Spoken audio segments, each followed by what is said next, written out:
I finally found some time to tell you about my top 10 books that I read in 2024. I've tried my best to put them in order, but it was hard. I think the bottom 5 are kind of at the same level, and then the top 5 are at the same level as well. So do with that as you wish. In number 10, we have Cuckoo by Gretchen Felker Martin. And I actually think this might be a bit of a controversial one, simply because the writing style won't be to everyone's taste. So this follows a group of queer kids that are sent to what essentially is one of those weird religious conversion camps. And the thing is that this camp is very successful and has a history of sending kids back to their homes, but the kids are not who they were before, and this happens in a way that's way more sinister than any of those kids could have imagined. This book was so full of surprises. Not gonna lie, at around the halfway point I was feeling a little bit disappointed because I thought that it was going to lean more towards religious horror in a way that the people at the camp would be like religious extremists. Something like that, which is an idea I found very appealing. But what's going on in the camp, it's not really that. And I don't want to tell you what it is because I would spoil the whole thing. It's a whole other kind of horror. My philosophy is not to judge a book based on it being what I want it to be, but just letting the book be its own thing. And that really worked for me in this one because as soon as I let go of my expectations and just went to the story, I found it super compelling and horrifying. I loved the descriptions of the thing that was happening, and I really enjoyed going on this journey with this group of kids. You also get to see them come back a few years later. I'm not sure how I felt about that, but I forgive the book for its small flaws. I really enjoyed how purely horrific this book was. It is horror in all its glory, I would say. The reason I mentioned the writing style might not be for everyone is because their cast of characters is huge and we jump around in time across all their different points of view, so it gets a little chaotic. But I like chaos, so I enjoyed it. Also, I like that even though it's bleak, there is a semblance of queer joy in it, and I found some parts of it quite hopeful. But do be cautious when going into this one. At number 9, we have Say Her Name by Juno Dawson. This is a YA horror, which I never thought would make any of my top 10s, but this was so fun. I read it around Halloween and it just perfectly encapsulated those young, light-hearted, spooky vibes that I wanted to experience that time of year. This book is about one of my favorite urban legends, Bloody Mary. Guys, I've never been able to say the name Bloody Mary 3 times in front of a mirror. I just don't dare, okay? I won't do it. But the teenagers in this book do. They do it. They do it on Halloween night. And then the next day, they get a message. They have 5 days till they go away forever. This reminded me so much of the movie The Ring, which is one of my favorites ever, because we have the urban legend component. Then we have the countdown, where we have a set number of days in which we have to solve this mystery to save her life, essentially. I thought the teenagers were realistic, but not obnoxious. There even was a little bit of a romance, of course, which I usually don't enjoy in books, but for YA, I'll allow it, because when I think about myself being a teenager, I would have liked to read about that. And this one was actually kind of cute. Not much else to say about this one. It was simple, it was scary, it was excellent YA horror. Coming in at number 8, we have Blackwater by Michael McDowell, and I've lumped together the whole 6-book saga because I could never choose a favorite child like this. This one's so hard to summarize because obviously it's a 6-part book, so a lot happens. But it essentially centers around one family that live in Alabama right around the 1920s, if I remember correctly. But it goes on for generations, so that's just when it starts. And the town floods. Most of it is lost to the water. And then one day, while a member of this family is just going around in his boat looking for stuff in the flood, and he finds a woman staying in a flooded hotel. There is something fishy about this woman. And although all of the family thinks that she's just a stranger that has appeared in town, her ties to the town and to this family are strong. And they are uncovered throughout the saga. These reads a little bit more like magical realism because there are so many strange things that happen and are just accepted by everyone. But I would strongly place it in the horror genre. It is gothic, it is supernatural, and when bad things happen, they're bad. It gets really scary. I think as usual, McDowell's writing shine through his characters. They all seem so complete and they play the role in the story so well without seeming forced. I know this is long, but I really do think it's worth it. To the point where by the end of it, you actually won't want it to be over. Also, the audiobook is really good, and I'm sure this one is one long book that I will want to reread maybe multiple times. In number 7, we have Every Heart a Doorway by Shannon Maguire. What a fantasy in my top 10! Also, this is the first in like a really long series. The series is called The Wayward Children, I believe, and this is a book I never really had much interest in reading. I knew it was about kids that one day find doors that take them to a different world, and then they for some reason end up in the real world, and then they just have to deal with the consequences of being back. I don't know, it sounds silly, but it's really popular, it's really short, and it was available from my library, and I was like, okay, let's just try. Well, I'm obsessed. So listen, I still find the concept somewhat silly. The plot of these books kind of all over the place. The characters though, the characters are really cute. They're all very unique and quirky, and there's something lovable about everyone, but Shannon Maguire's writing, that's what has me in a chokehold. She has such a way with words. Even the simplest ideas are communicated so beautifully, but also so effectively. Like, these books are short, they are compact, and yet I feel like she says so much. In this first one, we just follow a girl who's arriving to this school where all these kids that have come back from magical worlds, they kind of like learn how to live in the normal world. And then murders start happening in the school. And actually, I didn't think this book was gonna go in such a dark direction. So for me personally, that was a pleasant surprise. So I don't know, it's really hard for me to explain why this book was good, but it was just such a pleasure to read. I would really encourage you to give this one a try. In number 6, we have Ring Shout by P. J. Clark. This one is also set in the American South in the early 1900s. And essentially what's happening is that the Ku Klux Klan is running rampant. But what makes this story fantastical is that many of the members of this group are literal monsters, and we follow a group of young black women whose job is to hunt these monsters down. This one's also very heavy on the fantasy, so I actually was avoiding it until it was a pick for one of my book clubs, so I had to read it, and I'm so happy I did. As a non-fantasy reader, I usually don't really care about specifics of world building and magic systems and things like that. I just accept what you tell me. So I did get carried away with the story, which was so emotionally impactful that I was essentially crying by the end. And I enjoyed it so much and felt so connected to the characters and their troubles. It was very easy for me to overlook certain flaws. But then after a couple of days, when I had cooled off a little bit, I realized that there were some things that didn't quite make sense for me, and things that were just kind of shoved in to make the story go the way the author needed it to go. But at the end of the day, this is one of those cases where I'm like, well, I don't care. I don't care. I couldn't stop turning the pages. I loved the characters. They were all so strong, and I felt very engaged with the conversations the author was trying to have about what it feels like to be on the receiving end of hate, essentially. And how does one move past that on your day-to-day life? How do you learn to live with it without feeling embittered? Or if you do feel embittered, which is totally valid, how do we just process that and carry on?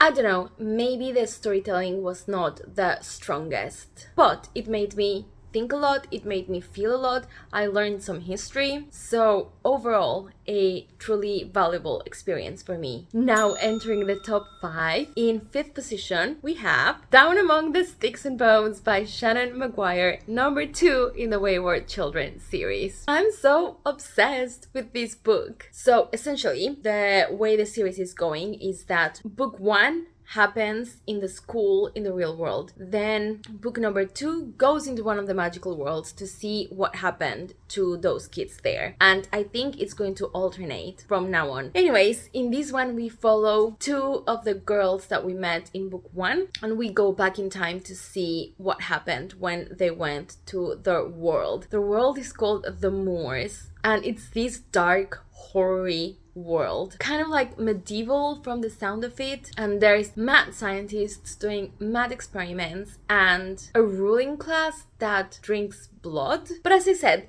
this is all what's happening in the periphery, because the real story is about these 2 girls. They're twins and their names are Jack and Jill, and in the real world they've always been told exactly who they have to be, and they're tired. They want to be able to be themselves. So when they go into this magical world, they finally have this opportunity to be whoever they want to be. But as we know, finding yourself is rarely sunshine and rainbows.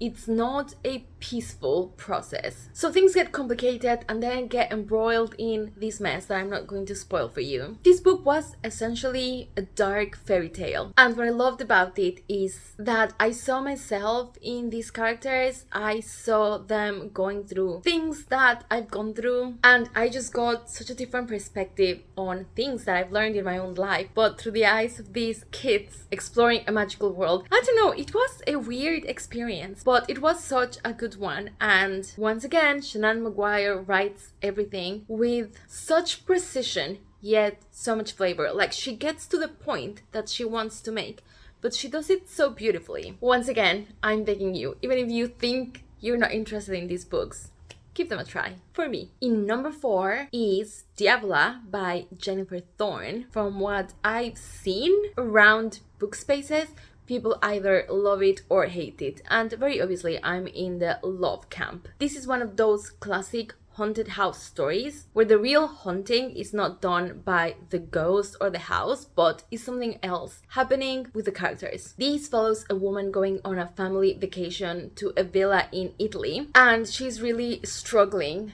to be a part of her family. Yes, her family are awful people. They have extremely toxic dynamics and issues that they should probably address in therapy. But our main character, Anna, is not so innocent and perfect. And that's what I really loved about this book. There's no like a good guy and a bad guy. Everyone sucks. And there are many times when it's actually so hard to empathize with the main character. She is so obnoxious at times, but I personally could see where these trauma responses were coming from and why she ended up being like she was. Other than that, I do appreciate how the haunting was depicted. I found it scary, I found it unsettling, and I love that towards the ending it wasn't as predictable as I thought it was going to be.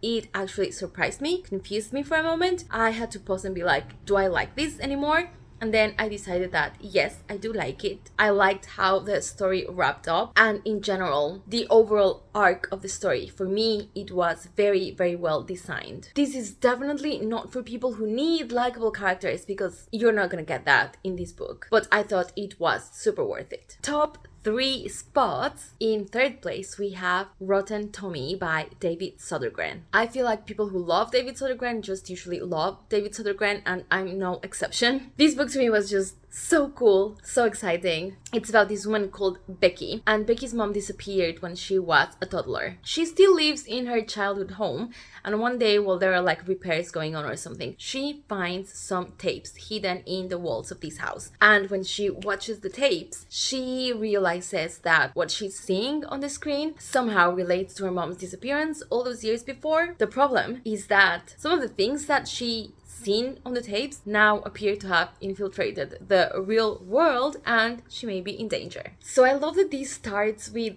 the old cursed tapes or lost haunted media kind of trope. Especially the lost media aspect definitely follows through the whole book, but at the core of it there is like this mystery going on. She starts picking up clues about what could have happened to her mom and what is happening to her now. The thing with this book is that it goes off the rails. It gets weird, and no, not everything has an explanation. At some points, the author even taunts us, telling us that he's not going to explain things to us. So you have to be okay with that. I know it can be frustrating, but I personally loved it. And as I said, I loved how the author was kind of like breaking the fourth wall a little bit and being like, you're not gonna get what you want.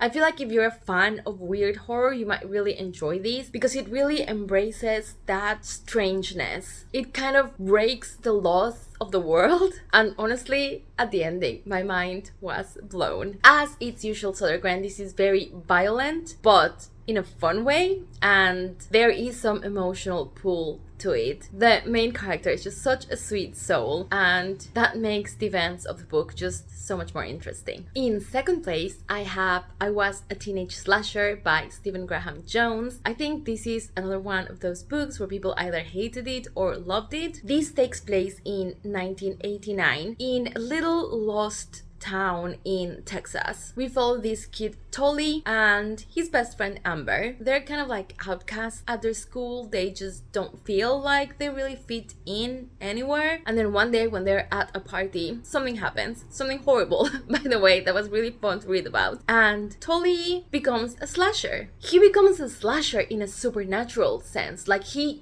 just is a slasher. It's not that he wants to be a slasher. It's not that he wants to kill people. He just is. It's really hard to explain, so you have to read the book. This one is not particularly fun. The writing's a bit hard to follow because it gets very stream of consciousness at some time. For the story to work, you do require to have quite a good understanding about how some pieces of farm or field equipment work, and Stephen Graham Jones offers those descriptions for you to understand, but you have to put in some effort. I also had to look up some images on the internet because I need to picture what I'm reading. To me, it paid off. There were parts where the author uses classical slasher tropes to make you see what they mean when they say this kid has become a slasher unwillingly, and those were really funny to me. There was some really good humor in there. It's kind of buried though, if you have the patience to wait for it to happen. Tolly and Amber's relationship was so sweet. This is another one where I almost cried in the end. I think for me, having good characters can really win me over, and that's what happened here. The plot was kind of slow. I couldn't really summarize to you what happened in what order. What I remember is that I found it funny, I found it sweet, I liked the horror parts, and I just really appreciate someone out there in the world having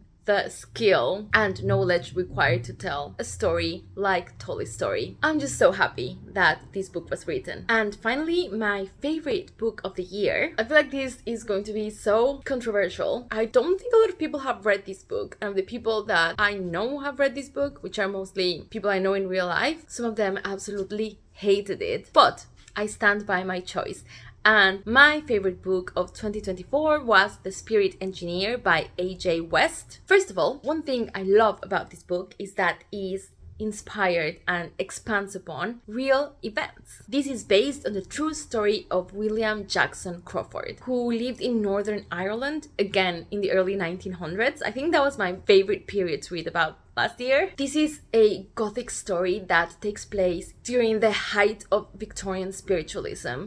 So people were obsessed with this idea of communicating with the dead, and so was our protagonist. However, he was a man of science, an engineer, so his obsession was geared more towards proving that seances were fake and that people could not communicate with spirits. So he goes to a seance to look for evidence that he can use to show that this is not real, and then he experiences something that shatters his beliefs. And suddenly, he doesn't feel like such a skeptic anymore. And I just love that idea of seeing something that makes you completely question everything you thought you knew about the world. This story was wild to me. Again, we have a super unlikable character, so if you don't like that, you probably won't like this one. This is very much rooted in history and real events, so the horror is relatively light. I would say it's more almost of psychological horror, because even I, as a reader, started questioning if I thought what was happening in the book was really happening. I loved that feeling of not knowing which parts of the story I was reading I could trust. And you witness this character getting deeper and deeper into finding things out till the point that he becomes quite obsessive, and I just had to keep turning the pages to see how it was all going to resolve. I think this book was just so very me. I was exactly the target audience, and even though this may not be a recommendation that I would give widely, I think it's just so beautiful when a human being and a book that are meant for each other find each other. And we did. The spirit engineer and I have found each other. I would love to know if last year you found a book that was meant for you, your book soulmate, your twin flame, whatever you want to call it. Just let me know what you loved reading last year, and I'll see you in my next video. Bye!